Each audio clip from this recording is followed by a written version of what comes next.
بسم اللہ الرحمن الرحیم. In the name of Allah, the Beneficent, the Merciful.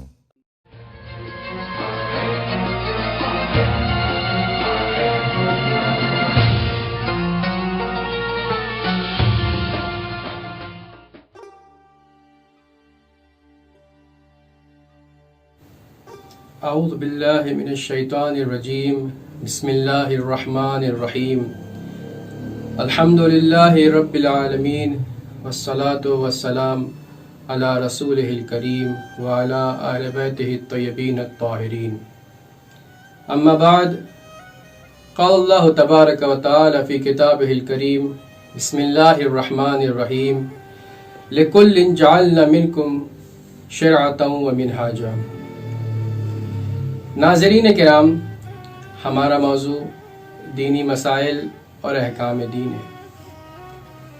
جب ہم اسلام کے دائرے میں آتے ہیں تو اسلام کے برنامے کو دیکھتے ہیں تو برنامے کو 3 دستوں میں تقسیم کیا گیا ہے.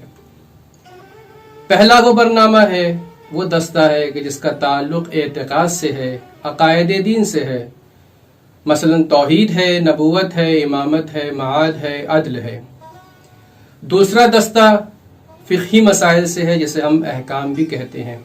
اور آخری دستہ اخلاق سے متعلق ہے جس میں انسان کے رفتار و گفتار و کردار کے بارے میں ہم دیکھتے ہیں، گفتگو کرتے ہیں. چونکہ ہمارا مسئلہ احکام دین کے بارے میں ہے تو آئیں دیکھیں ہم احکام دین کو کس طریقے سے حاصل کر سکتے ہیں. احکام دین حاصل کرنے کے کیا طریقے ہیں؟ 2 طریقے ہیں ہمارے پاس. پہلا طریقہ ہے کہ انسان خود مجتہد ہو، اجتہاد کے ذریعے سے انسان اپنے دین کے احکام کو حاصل کر سکتا ہے. دوسرا طریقہ جس سے انسان دین کے احکام کو حاصل کر سکتا ہے وہ یہ ہے کہ انسان کسی ایسے مجتہد کی تقلید کرے جو جامع الشرائط ہو، جس کے اندر ساری شرطیں موجود ہو کہ وہ اپنے آپ کو مجتہد کہلا سکے. بس 2 چیزیں ہوئیں کہ جہاں انسان احکام پر عمل کر سکتا ہے. پہلا یہ کہ خود وہ مجتہد ہو، دوسرا یہ کہ وہ خود کسی کا مقلد ہو، یعنی کسی کی تقلید کر رہا ہو. اب یہاں پہ سوال یہ ہوتا ہے کہ انسان تقلید کرے تو کس کی کرے؟ مجتہد کسے کہا جائے گا؟ مجتہد کسے کہتے ہیں؟ مجتہد ایسے انسان کو کہتے ہیں جس کے اندر کچھ شرط پائی جاتی، کچھ شرائط اس کے اندر پائی جائیں. پہلی شرط یہ ہے کہ انسان اجتہاد کے لائق ہو، اجتہاد کر سکتا ہو. دوسری شرط یہ ہے کہ وہ شخص عادل ہو، عادل ہونے کے ساتھ ساتھ عاقل بھی ہو، بالغ بھی ہو.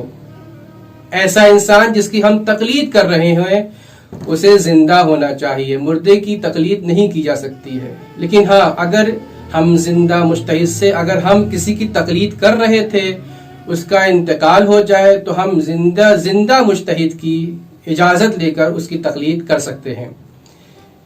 اس کے بعد جس کی تقلید کی جا رہی ہے، شرط یہ ہے کہ وہ انسان مرد ہو، اور بنا بر احتیاط واجب یہ ہے کہ وہ شخص عالم بھی ہو.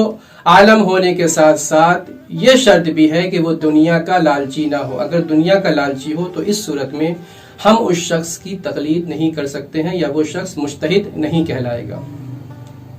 اب اس کے بعد یہ واقع ہوتا ہے کہ یہ بتائیں کہ یہ احکام ہے کیا؟ اسے ہم کچھ دستوں میں تقسیم کر سکتے ہیں یا نہیں؟ کہا ہاں، یا تکلیفی ہے یا وضعی ہے. تکلیفی کی خود 5 قسمیں ہیں. تکلیفی یا واجب ہوگا، یا مستحب ہوگا، یا مباح ہے، یا مکروہ ہے، یا حرام ہے. واجب کسے کہتے ہیں آپ سب جانتے ہیں، بس ایک بار دہرانا مقصد ہے. واجب کسے کہتے ہیں؟ واجب اس عمل کو کہتے ہیں جس کا انجام دینا انسان پر لازم اور ضروری ہے، اور اگر اسے انسان ترک کر دیتا ہے تو وہ گناہ کا شکار ہوگا، گناہ کا مرتکب ہوگا. مثلا کیا؟ نماز پنجگانہ، روزانہ کی نماز جو انسان پڑھتا ہے یہ انسان پر واجب ہے کہ اسے پڑھے، لیکن اگر نہیں پڑھتا ہے تو عذاب ہوگا.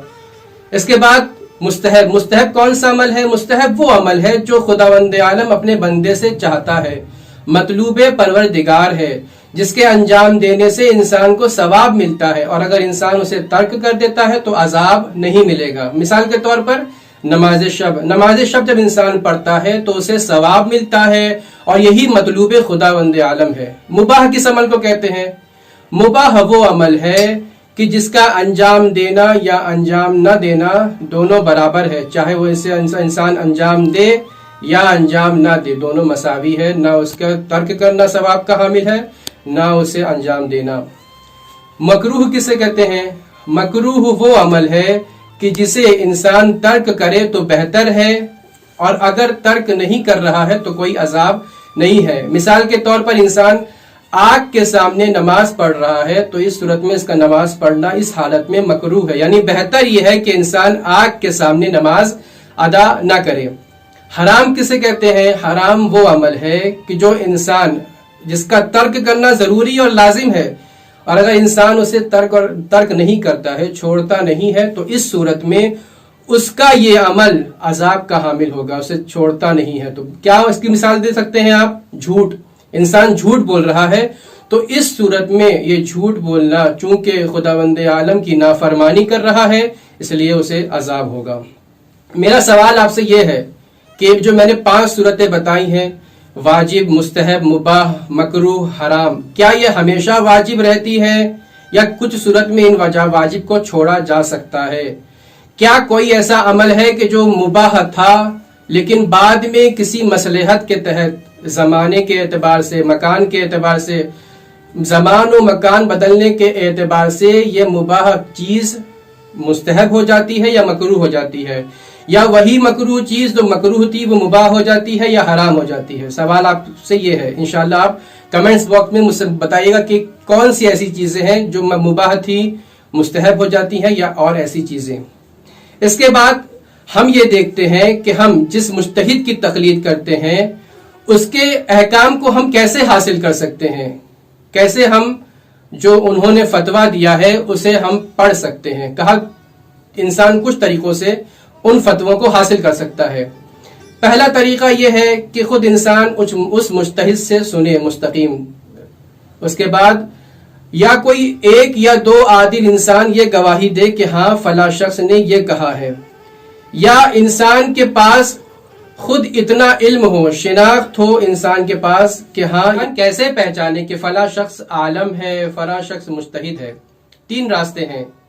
پہلا یہ کہ شہرت، وہ شخص اتنا مشہور ہے کہ ہاں واقعاً وہ شخص مجتہد ہے یا عالم ہے۔ دوسرا یہ کہ خود انسان کے پاس اتنا علم ہے کہ وہ اپنے علم کے ذریعے سے پہچان سکتا ہے کہ فلاں شخص مجتہد ہے، فلاں شخص عالم ہے۔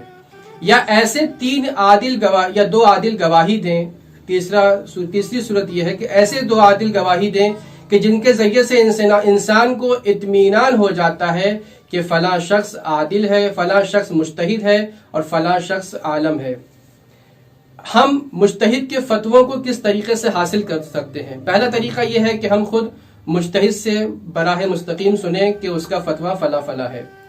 دوسرا راستہ یہ ہے کہ 1 یا 2 عادل اس بات کی ہمیں یہ بات بتائیں کہ یہ اس کا حکم ہے یا اس کا فتویٰ ہے۔ تیسری صورتحال یہ ہے کہ ایک ایسے انسان سے ہم اس مسئلے کو سنیں کہ جس کے سننے کے بعد ہمیں اطمینان ہو جائے کہ ہاں فلاں مسئلے میں فلاں حکم ہے۔ چوتھا راستہ یہ ہے کہ ہم اس مجتہد کی توضیح المسائل کی طرف رجوع کریں کہ جس میں غلطیاں نہ ہوں، اور اس کی طرف رجوع کر کے ہم مسئلے کو حاصل کر سکتے ہیں۔ تو یہ تھے تقلید اور مجتہد کے فتوے مسئلے۔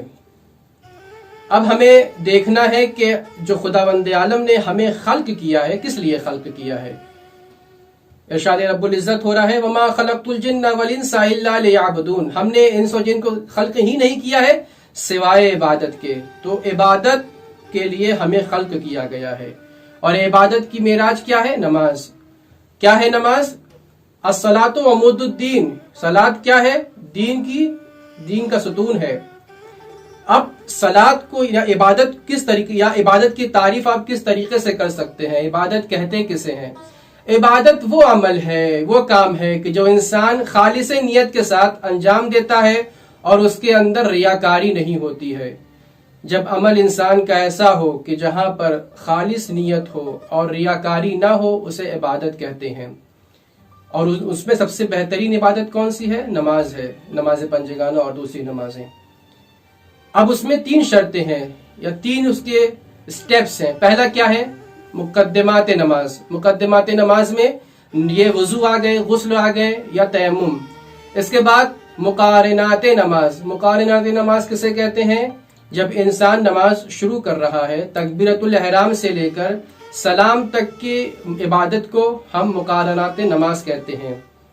مبطلات نماز، تیسرا مرحلہ مبطلات نماز، یعنی جس کی وجہ سے نماز باطل ہو جاتی ہے، مثلا کھانے پینے ہنسنے سے نماز باطل ہو جاتی ہے، اسے مبطلات نماز کہتے ہیں. آنے والے درسوں میں انشاءاللہ ہم انہی مرحلوں کو بتائیں گے کہ وضو اور غسل کو کس طریقے سے انجام دیا جاتا ہے اور ہماری عبادت صحیح ہو سکتی ہے. وآخر الدعوانا ان الحمد للہ رب العالمین.